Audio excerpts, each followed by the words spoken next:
Hello everybody. Welcome back.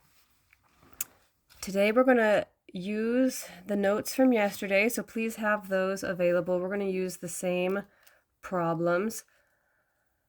We're going to adjust them just a little bit. So where we had 13 times 7, and we made those into made them into one rectangle, so a 7 by 13 rectangle, and we broke that up into two rectangles, a 7 by 10 and a 7 by 3, and we said, well, then that all together is a 7 by 13 rectangle, right? Okay, well, instead of doing 13 times 7 as rectangles, we're going to do 13 times 7 just with math, not with rectangles. Well, I guess with finding the area, that is just math, so, but without rectangles anyway. Okay, so this is where we're getting at. This is called the distributive property.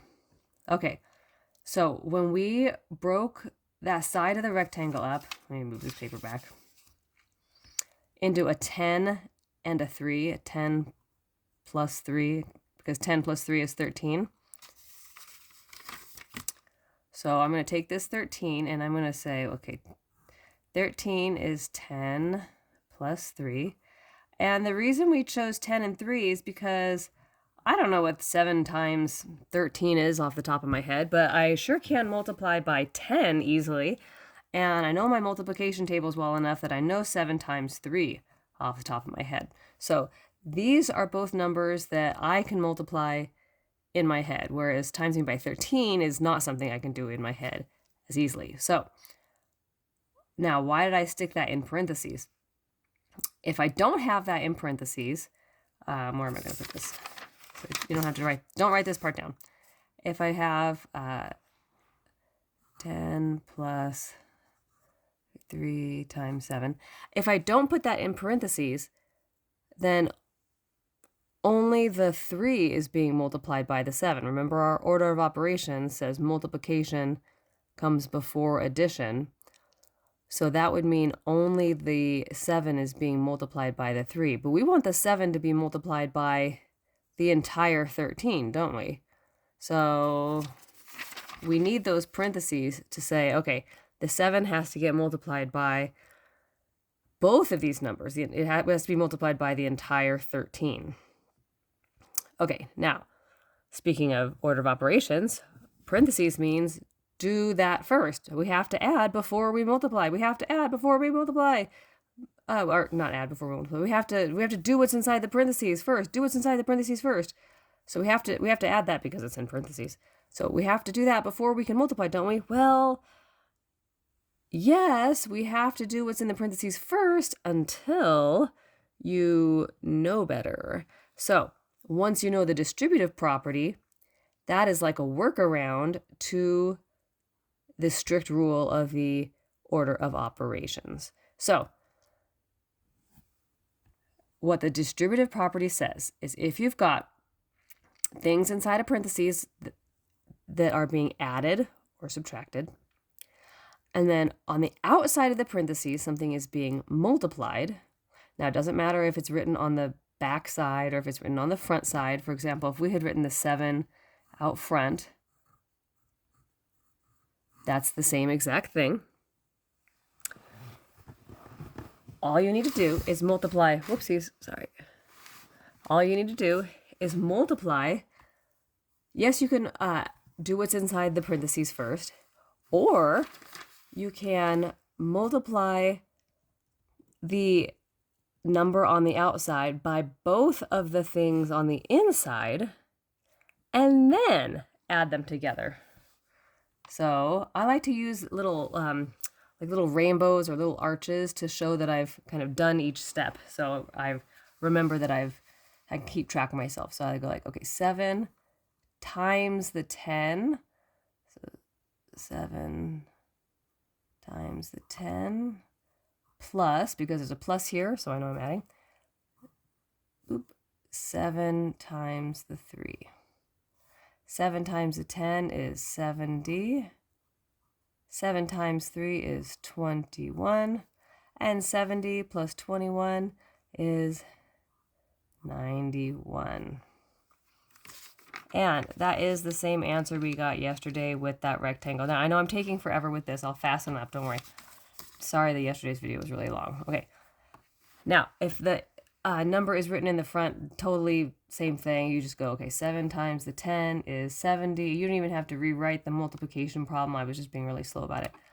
7 times the 3 is 21, and then 91. Okay, this is how I would like you to show your work today.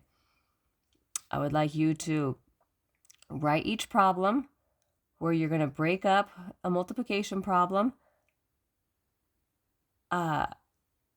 into parentheses, where there's an addition problem.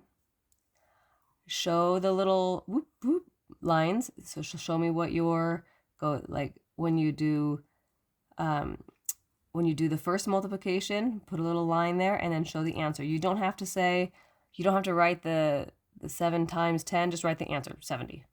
And then when you do the 7 times the 3, draw a little arc to show, okay, I'm doing this now.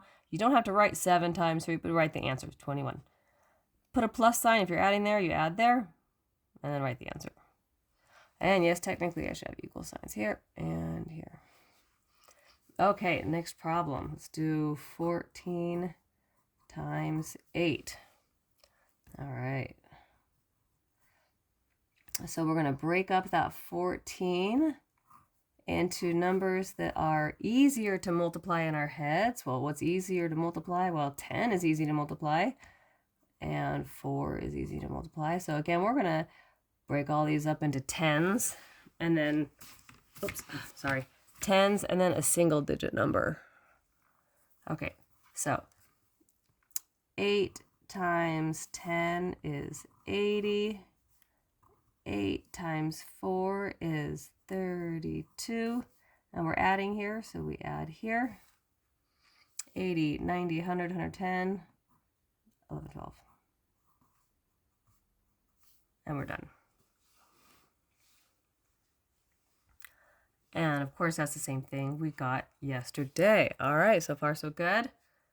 Okay, how about 16 times 9? I'm going to scroll up just a little bit.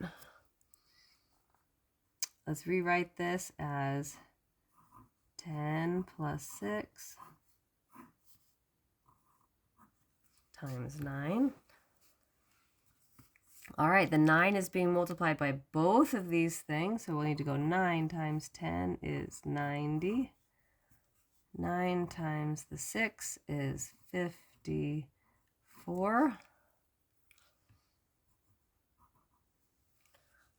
9 plus 5 is 14, so 90 plus 50 is 140, and plus another 4, so 144. We are done.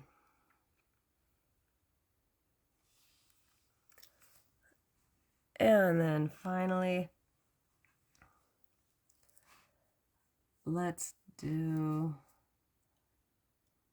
19 times 4, 10 plus 9 times 4. All right, 19 is 10 plus 9, and 4 has to get multiplied by the entire quantity, because we're multiplying 4 times the entire thing, so 4 has to get multiplied by 10. 4 times 10 is 40. 4 times 9 is 36.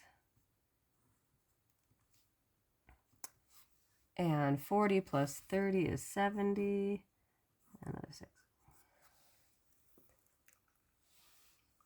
Now, this is essentially the same thing that we were doing yesterday.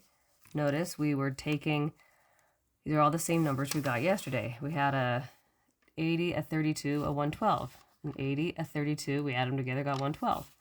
A 90, a 54, we add them together, 144. 90, a 54, 144. a 40, a 36, and a 76. A 40, a 36, a 76. So this was just a more visual way of figuring it out.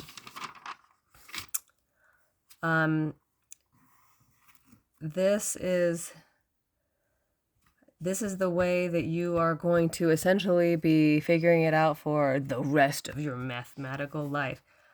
Now, what you have inside these parentheses won't always be addition, though. Sometimes it will be subtraction. So let's take a look at that 19 times 4, and let's do this a different way. You could have chosen, instead of 10 plus 9, we could have done 20 minus 1. 19 is really close to 20, right? All right, so let's go 4 times 20. 4 times 20 is 80, and 4 times 1 is 4. But what's in between is now a minus sign, so it's still a minus sign in between. And 80 minus 4 is 76. Same answer that we got down here. Pretty cool, huh? Okay. I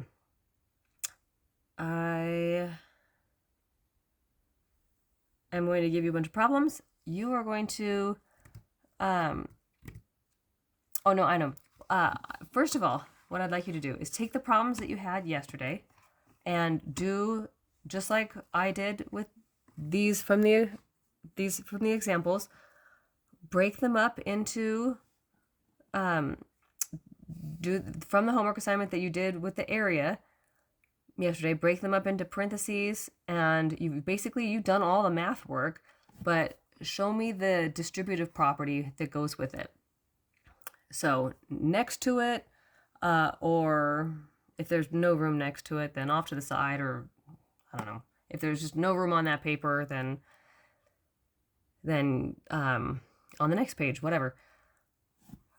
Rewrite each of those problems so that they look basically like this. So if a problem was like 13 times 7 and you wrote a rectangle like this, now I want you to write 10 plus 3 in parentheses times 7 and show the little arches. And then you've already done the multiplication part. You can, so that should be super, super easy. Yes, you still have to show the little lines there and there. You still have to do the multiplication, but even if you're just copying down the same numbers that you wrote last night. So that should take you 5 minutes to do. And then I have a few new problems where you're going to copy them down, and I do want you to draw the little lines to show. So one of the biggest mistakes that students make is that they see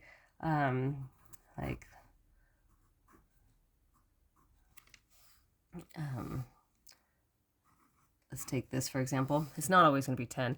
And in fact, one of the biggest reasons that we use this is if we have an X in one of the spots. But students, they multiply the first one, so they'll go 5 times the 4, and they'll get 20, and then they just write down the second number, and they don't multiply the 5 times the second number. So be careful with that. So that's why I do this. This helps me. I actually do use this. I'm not just saying this because students mess up. I'm saying it because it helps me. So 5 times 4 is 20, and then 5 times 8 is 40. Okay, 20 plus 40 is 60. Okie dokie. So 2 things that you have to do tonight. Show me the equations for using the distributive property for each of the problems from last night's homework, and then there will be new problems for you to copy down for tonight. Okay, thank you very much. Good job, guys.